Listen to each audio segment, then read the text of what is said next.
Hello everyone, আপনারা দেখে কিন্তু বুঝতেই পেরেছেন আজকে আমরা মাছ ধরবো। হ্যাঁ, সেটাই, আমরা আমাদের পুকুরের মাছ ধরবো। তো সেই জন্য আমার কাকু চলে এসেছে মাছ ধরবে বলে। আর এই পুকুরে না অনেক বড় বড় মাছ রয়েছে। আর আপনারা দেখতে থাকুন, অনেক ভালো লাগবে। কারণ আমরা তাজা পুকুরের মাছ তুলে তারপরে সেটাকে আমার মা কিভাবে রান্না করে সেটাই কিন্তু আপনাদের সঙ্গে শেয়ার করব। তো দেখতেই পেলেন আমাদের কপালে আজকে ভালোই বড় মাছ উঠেছে। এই ছোট ছোট মাছগুলো আমরা রান্না করব না, আমরা এই বড় মাছটা, এই কাতল মাছটা, এটা কিন্তু প্রায় 4.5 কিলো থেকে 5 কিলোর মতো হবে। বিশাল বড় মাছটা উঠে গেছে, তো সেটাই রান্না হবে। আর আমাদের এরকম তাজা ফ্রেশ মাছ তুলে রান্না করাটা না আমার খুবই ভালো লাগে। সেই জন্যই কিন্তু আমি যখনই বাবার বাড়ি আসি তখনই এইভাবে আমরা মাছ তুলি।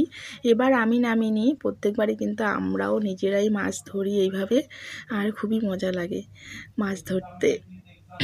তো এখানে মা রান্না বসিয়ে দিল। এখানে প্রথমে কড়াইটা বসিয়ে দিয়েছে, তারপরে গরম যখন হলো কড়াইটা তখনই সর্ষের তেল দিয়ে দিয়েছে। আর এবার মাছের পিসগুলো নিয়ে নিচ্ছে, সঙ্গে মাছের মাথাটাও নিয়ে নিয়েছে। এবার এগুলোকে লবণ আর হলুদ দিয়ে মেখে নেবে। তো আপনারা কি কোনোদিনও মাছ ধরেছেন? এইভাবে মাছ ধরলে না কি মজা যে লাগে। আর এরকম টাটকা টাটকা ফ্রেশ মাছ না খেতেও অনেক বেশি মজা লাগে। তো আপনারা দেখতে থাকুন, অনেক বেশি ভালো লাগবে। আর এখনও যারা আমার চ্যানেলটিকে সাবস্ক্রাইব করে দেননি, তাহলে আগে গিয়ে বলবো প্লিজ সাবস্ক্রাইব করে দিয়ে আসুন, আর বন্ধুদের সঙ্গেও শেয়ার করে দেবেন। তো এখানে মা একটু মাছগুলো ভেজে নেবে হালকা করে, কারণ এটা অনেক বড় মাছ, তো বেশি ভাজতে হবে না। কারণ এটা এত তেল বেরোচ্ছিল মাছটা দিয়ে, মানে আমরা কিন্তু অল্প তেল দিয়েছি, বাকি তেলটা কিন্তু মাছের তেল বেরিয়ে একদম তেল হয়ে গেল।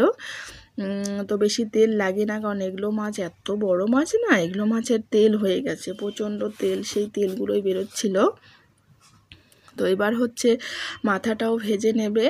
তো এখানে আমার মা যেভাবে মাছের রেসিপিটা বানায় আমি সেটাই শেয়ার করব, কারণ এটা খেতে খুবই ভালো লাগে। আপনারাও ট্রাই করতে পারেন, খুব সুন্দর। এইটা একদম অল্প জিনিস দিয়ে মাছের ঝোলটা রান্না করবে, খেতে কিন্তু দুর্দান্ত হয়।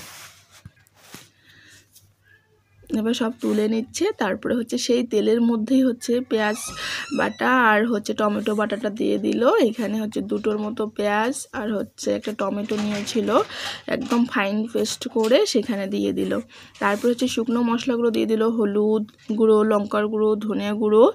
আর লঙ্কার গুঁড়োটা আপনারা একটু দেখে নেবেন, কারণ ঝাল যেমন খান সেই হিসেবে দিয়ে দেবেন। আমরা একটু ঝাল ঝাল পছন্দ করি, ওই জন্য এখানে লঙ্কার গুঁড়ো বড় চামচ দিয়ে 1 চামচ সবগুলো ওরকম দিয়েছে, একটু বেশি বেশি করেই। বড় মাছ তো একদম কষাতে হবে সুন্দরভাবে। আর এখানে কাঁচা লঙ্কাও দেবে ফ্লেভারের জন্য, দিয়ে সুন্দরভাবে এটাকে কষিয়ে নেবে।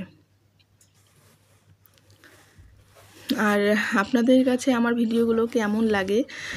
যদি ভালো লাগে তাহলে আপনারাও ট্রাই করতে পারেন। আর ট্রাই যদি করেন কেমন হয় তো প্লিজ একটু কমেন্টে বলবেন, আর সাথে একটা লাইক করে দেবেন। তো এবার এখানে প্রায় 1 কাপের মতো জল দিয়ে দিল মশলাটাকে কষানোর জন্য। ব্যাপারটা হলো যে মশলাটাকে সুন্দরভাবে কষাতে হবে, যত সুন্দরভাবে কষানো হবে না মাছের ঝোলটাও ততই টেস্টি হবে। তো এবার অনেকক্ষণ ধরে কষালো, তো তারপরেই এখানে দিয়ে দিল মাছগুলো। আর এখানে কিন্তু স্বাদ মতো লবণও দেওয়া হয়ে গেছে, সেটা আমি বলতে ভুলে গিয়েছি।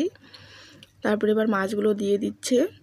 এখানে না মাছের পিসগুলো খুব একটা ভালো হয়নি, বললাম না অনেক বড় মাছ, তো ঠিকভাবে কাটাটা আমাদের হয়নি।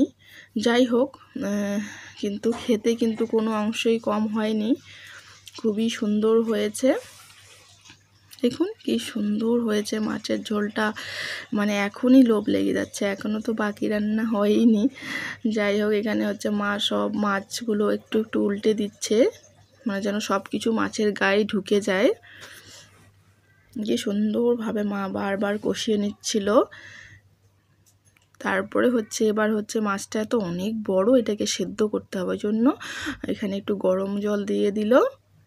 যাতে মাছগুলো ভালোভাবে সেদ্ধ হয়। মানে 2 গ্লাসের ওপরে দিয়ে দিল জল, আপনারা একটু দেখে দেবেন কেমন আর কি ঝোল রাখবেন সেই হিসেবে দিয়ে দেবেন। তো আমরা হচ্ছে একটু বেশি করে দিলাম যাতে সেদ্ধ হওয়ার পরেও একটু ঝোল ঝোল থাকে, কারণ এই মাছের না ঝোল খেতে অনেক বেশি মজা লাগে। তো লাস্ট হচ্ছে ধনিয়া পাতা দিয়ে দিল। ধনিয়া পাতা দিলে তো আলাদাই একটা সেন্ট হয় আর খেতে আরও বেশি মজা হয়। আর এটা না একদম গরম গরম ভাতের সঙ্গে এই কাতলা মাছের ঝোল এত যে মজা লাগে, খুবই মজা লাগে। আপনারাও কিন্তু ট্রাই করতে পারেন। দেখুন কি সুন্দর হয়েছে, আর মাছটা দিয়ে এত তেল বেরিয়েছে, দেখুন কি সুন্দর হয়েছে, ইয়ামি হয়েছে। তো আমি আবারও চলে আসবো আরও নতুন নতুন রেসিপি নিয়ে। আপনারা ভালো থাকবেন, সুস্থ থাকবেন, বাই বাই।